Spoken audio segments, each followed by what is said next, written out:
Philip, I think it is time that we go and look at getStats a bit and understand what exactly is returned from that function and how we're actually going to read that.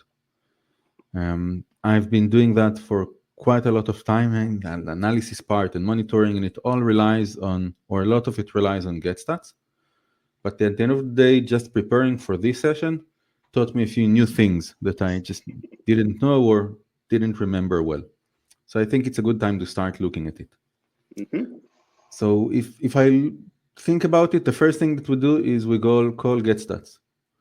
When we do that, it returns a promise. It doesn't store everything and just gives it to us immediately. It needs to go inside WebRTC, take the data from different objects, collect it for us, and then serve it to us. Yes, Now, that's a very heavy operation inside WebRTC. It basically, this single call touches all objects in different parts on different threads. It's super complicated internally.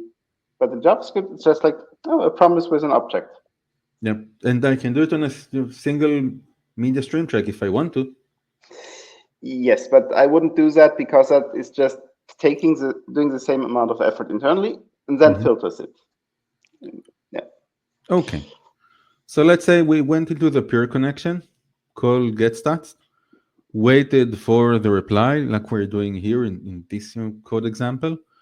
And then the function returns. In this case, it's show remote stats.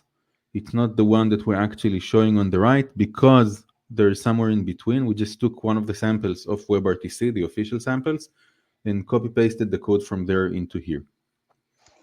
Now I get this results object. For me, it's like, it's a blob. I don't know what to do with it. What is it that I should do in order to figure out things inside getStats then? Yes, so this results object is a map object, which means it's a key value thing where the key is an identifier, ID. Okay. And the actual object it points to is something I tend to call a report, but the terminology is a bit confusing. So what we do in this JavaScript is we iterate over the results map and look at each report. Each report has a type, an ID, which is also the ID that is the index in the map, and it has a timestamp, which is relative to January 1st, 1970. It's a Unix timestamp. You can put it into the date function, and then you get a nicely printed date. Is this the timestamp of when I actually called getStats, got the results, or got the measurement of the metric? It is the timestamp at which the metric was sampled. Typically, it will be close to the current time, but you may also have the case where it is the time the thing was last gathered, because objects don't simply disappear. Okay. But in the end, it doesn't really matter because you're taking this timestamp, comparing it to a previous timestamp for that entity, and then you calculate the difference. But we'll come to that in a bit. Okay, so I've got this object, or let's say a map of objects. If I print it out, it would look something like this then, right? Yes. Okay. You can see ID, timestamp, type, and then we have additional things. Okay, so it's like the IDs are over here, and these are their values. And then I've got the timestamp for each. It's the same for all of these, at least in this sample. And then there's a type. It can be a codec, candidate pair, inbound RTP, or something else. And then lots and lots of additional parameters for each one of them, or just a few. Yes. Okay. And that's quite complicated, so we need to look at each individual type in detail. Okay. So if I had to map that out for me, it would look something like that, right? It's like I've got different statistical objects. Each one is RTC stats.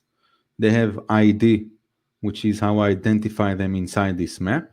They have a timestamp and a type. And then keys and values.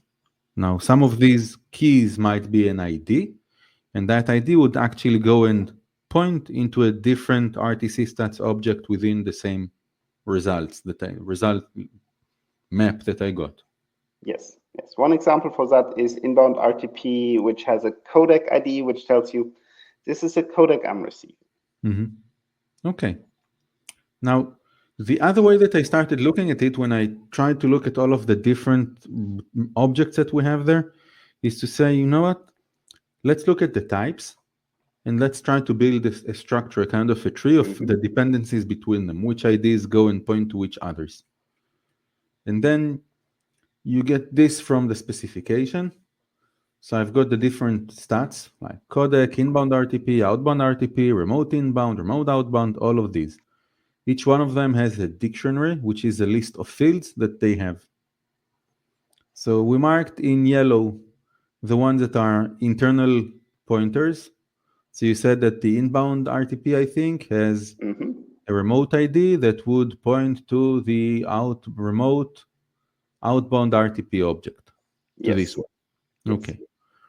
Also, Now, it has a codec ID that it inherits from the RTP stream stats. You can see how this is built up. The definition of inbound RTP is built up from multiple dictionaries. It's a merge of all of them, which makes it complicated, but it's actually pleasant to work with. Yeah, so it's kind of hard to grasp when you try to read it, but it's easy if you're actually trying to type the program. Like when you develop, it's easier to use it this way. Yes. Okay. Now I marked also in orange the track identifier and the data channel identifier, because these are not identifiers into the stats object itself. Yes. So we have a name clash for these. These actually are identifiers that relate to other objects, not in the stats, but in the case of the track identifier, the actual media stream track ID. So you can't use them as a pointer, but you can use them for comparing things. Okay. So we have all of these different types of fields, and I might have, for example, I might have multiple inbound RTP ones. One for audio, one for video, maybe a few for audio and video on the same peer connection. So the way I distinguish between them is by their ID. I might have multiple objects of the same type with a different ID to them. Yes, and you can look up things in the map by that ID. Okay, yes, right. So then we went and said, let's look at it as a tree structure. And that brings us to a few trees that are interesting to look at. The first one is the one relating to connectivity, right? So if I am trying to connect a peer connection in WebRTC, and I want to look at the objects related to that for monitoring purposes, analysis, debugging, whatever, the one big object that I have there is transport. Yes, that's the thing you're typically looking for first. If you're interested in anything related to connectivity, you go to the transport object, and that find that. From there, I can get to certificate objects, remote and local ones. Yes, those are not particularly useful, but they're there. And sometimes they're you need cyclic. to check them. I can go from one certificate to another because there might be a hierarchy of certificates in there. Yes. You typically should avoid that hierarchy of remote certificates, but it's there. Yep. Then the more interesting objects we connect to transport are actually the candidate pair. Yes, that is pointed to by the selected candidate pair ID on the transport, which gives you the candidate pair that is being used, because there are multiple of them. Some of them are not used, they still exist. But the transport tells you, this is the one I'm using. This is the one you should be looking at. And this is bidirectional, so the candidate pair would point to who its transport is, and also back, but the back pointer is only to the selected one. Yes. So I might have a lot of different candidate pair objects inside my getStats return results, but only one of them would be pointed to from the transport. Yes, which also explains why you're going to look for the transport and not for the candidate pair, because you have many of them. Which one do you pick? Oh, the transport object tells you. Okay. Now the candidate pair, because it's a pair, points to two different objects, the local candidate and the remote candidate. And that lets you, for example, figure out the IP addresses, the type of the candidate. So is it a host candidate? Is it a relay candidate? Pretty common use case. And again, we're not trying to create arrays, which is why the local candidate doesn't point back to the candidate pair, because it might be part of multiple different candidate pair objects. Yes. So it's not a one-one relationship between local candidate and candidate pair. Okay, so everything related to connectivity, we can go and check on getStats, from transport to candidate pair to local and remote candidates. Okay, let's move on to the media part. I got the things connected. Now I want to check things. What's the media quality, for example? So I took the liberty of looking first on the outgoing media stream. We've got the transport object again. To that, we have something that points to it, which is an outbound RTP. Again, I can have multiple of those, for example, audio and video separately. Yes. The outbound RTP is essentially reporting back to the application. Look, this is what I'm libWebRTC, or I'm the WebRTC library that you're using, sending out. This is what I know about the things that I've sent out. Yes. And you might even be sending it out on multiple transport objects if you're not using bundle. Then you would have multiple transports. You would know, I'm sending these many bytes on this transport, all audio on that transport. Okay. And so on. And then we've got a remote inbound RTP object, which is connected to the outbound one, and they're linked. This is actually what the remote peer told me that he notices from the things that I've sent him. Yes, and that comes from RTCP and the receiver reports. Okay.